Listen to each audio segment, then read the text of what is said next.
क्या खाते हैं आप लोग? अच्छा, अभी दोपहर में भी कुछ खाए होंगे? नहीं खाए।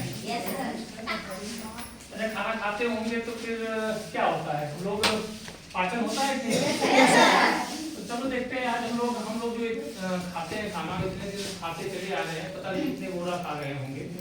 और फिर देखा जाए कि ये हमारे शरीर में जाता है और फिर क्या क्या होता है। ठीक है, इसके पहले हम लोगों ने पढ़ा होगा भोजन में जो भोजन आवश्यक तत्व होते हैं उसके बारे में आप लोगों ने 5 आपको बताया गया होगा। Yes sir.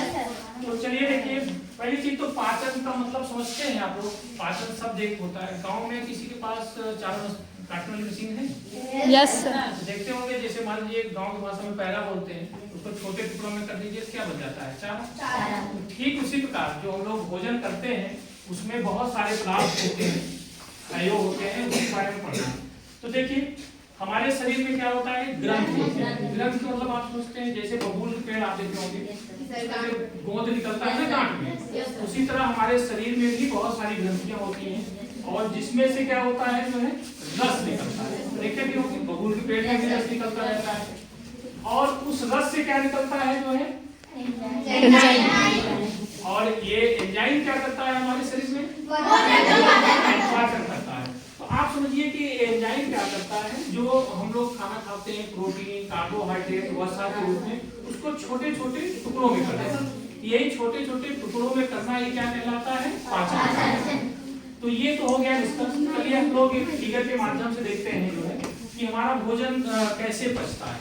एक पूरा डायग्राम में आपको दिख रहा होगा, इसमें आप देख पा रहे होंगे कि सबसे पहले हम लोग भोजन का नाक लेते हैं ना, मुंह में लेते हैं। अच्छा, जानते हैं आप लोग, हम तो नाक सिखाते हैं, कोई बात नहीं। तो सबसे पहले हम लोग भोजन कहाँ देंगे, मुंह में। जाहिर बात है, देखते होंगे दांत क्या करता है, रोटी जिसे आप खाते हैं छोटे छोटे टुकड़ों में बदलते हैं और उसमें क्या निकलता है, मुंह में लार निकलता है। और लार में कौन सा एंजाइम होता है? तो अगर आपसे कहा जाए हमारा पाचन कहाँ से शुरू हो जाता है, मुख से। जाहिर बात है हम उसको छोटे छोटे टुकड़ों में बदलते हैं नहीं? यस कि भाई उसको छोटे छोटे टुकड़ों में आप बदलते हैं। हमारा मुंह से ही पाचन शुरू होता है। इसको एक नजर देख लीजिए, आगे हम लोग स्लाइड के माध्यम से इसको देखते हैं जो है। तो देखिए अभी भी हम लोग ने बात किया कि सबसे पहले हमारा पाचन कहाँ शुरू होता है, मुख से। मुंह में क्या निकलता है, लार। लार में कौन से काली नमक एंजाइम जो क्या करता है, इसका पाचन करता है, यानी मार्ट को मल्टोज में बदल देता है। यानी आप देख पा रहे होंगे फिगर में, ये हमारे मुंह में सबसे पहले भोजन पहुंचता है, दांतों द्वारा उसको हम लोग चबाते हैं और उसके बाद काइलिन क्या करता है, उसको स्टार्च का पाचन करता है। इसके बाद देखिए आगे हम लोग बात करते हैं जो है, उसके बाद भोजन हमारे कहाँ पहुंचता है, भोजन में हमारे अमाशय में। आप देख पा रहे होंगे हमारा अमाशय का नायक की ये पतली दीवार दिख रही है ना, तो ये जो बाहरी दीवार है किसकी बनी होती है, गैस्ट्रिक। जाहिर बात है अभी हम लोगों ने बात किया था कि गैस्ट्रिक ग्रंथ से क्या निकलता है, गैस्ट्रिक रस। तो जाहिर बात है इसमें भी रस निकलेगा और रस से क्या निकलता है, एंजाइम निकलता है। Yes sir. तो देखिए यहाँ आप देख पा रहे होंगे हमारी दीवार किससे बनी होती है, गैस्ट्रिक रस, इसको जठर ग्रंथि भी बोलते हैं। गैस्ट्रिक रस निकलता है, उसमें मुख्य रूप से हम कहेंगे एक अम्ल पाया जाता है या सीएल जिसको बोलते हैं, और 2 एंजाइम की बात करेंगे, पेप्सिन और ये आप हमारे पेट से और भी एंजाइम निकलते हैं, लेकिन मुख्य रूप से आपको ये जानना है। तो आगे हम लोग देखते हैं इसके कार्य के बारे में, देखें जो है कि यह सीएल का कार्य क्या है हमारे शरीर में। तो आप देखिए हम लोग देखिए कोई चीज खाना खाते हैं तो जो कुछ जीवाणु भी खा जाते हैं, पता लगा हाथ नहीं धुले और गए वैसे खाना खा लेंगे, तो जाहिर बात है कुछ तो बैक्टीरिया अंदर जाते होंगे, तो उनको मारने किल करने का काम कौन करता है, एचसीएल। और एचसीएल इसका एहसास भी आप कर सकते हैं, अगर कभी ज्यादा खा लिए रहे होंगे, उल्टी जिसको ही होगी वो इसका एहसास कर सकता है। ऐसा लगता है ना कि नली वली मुंह सब फाड़ते हुए चिड़ते हुए निकल रहा है, अजीब सा टेस्ट हो जाता है, अम्लीय टाइप का जो, तो वो एचसीएल ही होता है। और हमारी जो अमाशय की दीवार होती है इतनी अच्छे से बनी होती है, ये हम लोग कुछ कर नहीं पाता है जो है, वहाँ कोई नुकसान नहीं होता है, लेकिन जैसे ही वो बाहर निकलता है तो चूंकि अम्ल है, अम्ल हमारी स्किन के लिए नुकसानदेह होता है, तो कभी कभी देखिए मुंह से जब निकलता है तो लगता है मुंह को सबको चिड़ डाला है, अजीब से जो है छिड़ जाता है, तो एचसीएल के कारण होता है। और इसका काम क्या है, इसको भोजन को सड़ने से भी बचाता है। तो दो काम याद रखिए HCl के। एक तो क्या करता है, ये एंजाइम को जीवाणुओं को जो रोगाणु होते हैं उनको नष्ट कर देता है, और उसके बाद जो है ये भोजन को सड़ने से बचाता है। आगे देखिए हम लोग पेप्सिन की बात करते हैं।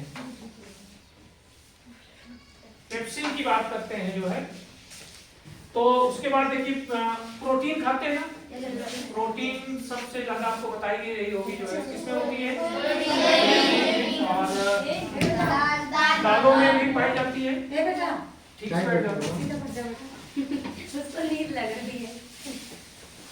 तो चलिए इसके बाद हम लोग बात करते हैं प्रोटीन के पाचन के बारे में। देखिए अभी हम लोगों ने पढ़ा था कि वहाँ पेप्सिन और रेनिन दो एंजाइम निकलते हैं। तो देखिए यहाँ आगे पहुंच गए हम लोग, एक मिनट वेट करते हैं। पेप्सिन, पेप्सिन क्या करता है, प्रोटीन का पाचन करता है, यानी प्रोटीन को किसमें बदल देता है, पेप्टोन में। कुछ बस प्रोटीन को छोटे छोटे टुकड़ों में कर देगा, तो प्रोटीन किसमें हो जाएगा, पेप्टोन। और ये काम कौन करता है, पेप्सिन। फिर हम लोग दूध भी पीते हैं, तो दूध का पाचन कौन करता है, दूध को दही में बदल देता है। और एक चीज और भी जान लीजिए कि बच्चों में दूध पचाने की क्षमता बहुत ज्यादा होती है, दिन भर में कहो 2-3 लीटर पी जाए, लेकिन जैसे जैसे आदमी एज बढ़ती जाती है वैसे वैसे रेनिन एंजाइम क्या होता है ना, ये कम हो जाता है, फिर वो HCl या अन्य एंजाइम के सहारे चलते हैं जो है। तो रेनिन क्या करता है, ये दूध को दही में बदलता है। कभी कभी पूछा भी जाता है कि भाई हमारे शरीर में दूध को दही में कौन बदलता है, रेनिन। फिर चलिए आगे अगले महत्वपूर्ण भाग को बारे में बात करते हैं हम लोग। हमारे शरीर की सबसे लार्जेस्ट ग्लैंड कौन सी है, और वाकई ये लीवर का बहुत महत्वपूर्ण योगदान है, और अगर शरीर में हर सारे अंगों का योगदान है, लेकिन सबसे बड़ी ग्रंथि हमारी कौन सी होती है, लीवर। तो लीवर इसमें पहली चीज तो कभी कभी देखिए हम कोई चीज विषैली चीज खा लेते हैं, खाना में भी टॉक्सिन पार्ट होता है लीवर, तो जब विषैले भाग को अगर खाते हैं तो कौन नष्ट करता है, यकृत करती है। और यहाँ क्या होता है, यूरिया का भी निर्माण होता है, और पित्त रस सुने हो, पित्त बढ़ गया है, बार बार उल्टी जैसा मन होता रहता है जो है, तो पित्त रस कहाँ बनता है, हमारे यकृत में बनता है, और इकट्ठा कहाँ होता है, पित्ताशय गॉल ब्लैडर में।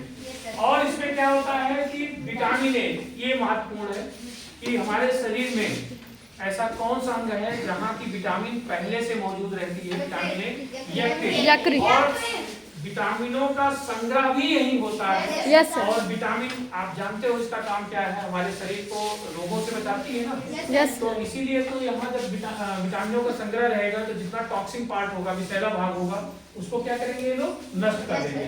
यकृत आप यहाँ देख पा रहे होंगे, ये साइड में देख रहे हैं ना ये।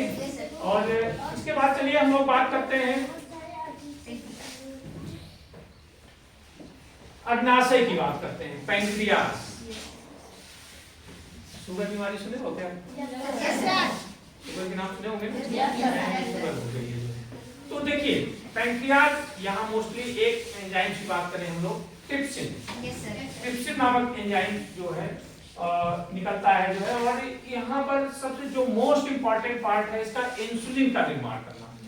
इंसुलिन क्या करती है, जो चीज हम लोग खाते हैं शुगर के रूप में, ब्लड शुगर के रूप, ब्लड में ही जाता है ना, yes, तो क्या करता है, ये ब्लड शुगर को हमारे रक्त में कंट्रोल करता है। तो जाहिर बात है ये इंसुलिन यहाँ पर अगर अग्नाशय में बनना बंद हो जाए या कम हो जाए तो हमारे शरीर में क्या होगी, रक्त शर्करा बढ़ जाएगी, यानी शुगर की मात्रा बढ़ जाएगी, तो क्या हो जाएगा, मधुमेह नामक बीमारी हो जाएगी कि नहीं। इसलिए कहते हैं ना उनको शुगर हो गया है। शुगर कैसे हो जाएगा, जब जाहिर बात है अग्नाशय में इंसुलिन का निर्माण होना बंद हो जाएगा, तो निश्चित रूप से आप समझ सकते हो कि वो मधुमेह बीमारी से ग्रसित हो जाएंगे, शुगर नामक बीमारी हो जाएगी। अब देखिए आगे हम लोग बात करते हैं, बस लगभग थोड़ा सा और है, आप लोग छोटी आंत और बड़ी आंत की बात करते हैं।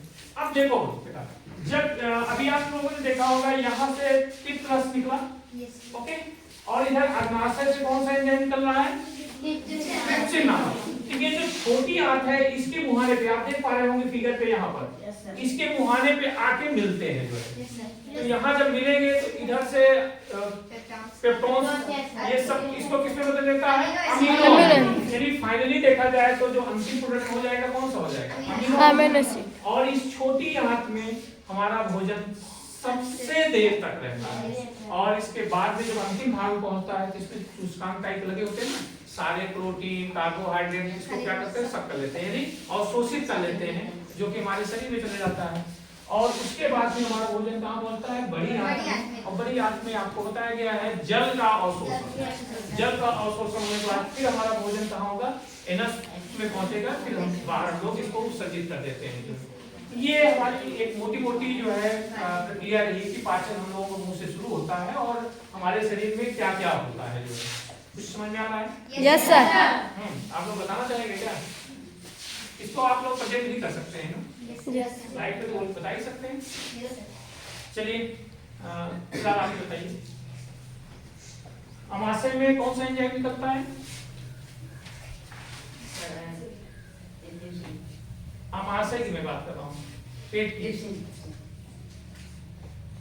आप बताओ। हम आमाशय की बात कर रहा हूँ। हाइड्रोक्लोरिक बताओ। हाइड्रोक्लोरिक क्या? ये सीएलएम हो गया। और तो आप लोग कंफ्यूज क्यों हो रहे हैं? अग्नाशय में कौन सा निकलता है? अग्नाशय में कौन सा निकलता है? कौन सा एंजाइम निकलता है? चलो ठीक है, फिलहाल एक बार इतना सुनने में याद हो जाना है। सर थोड़ा सा मैथ का क्वेश्चन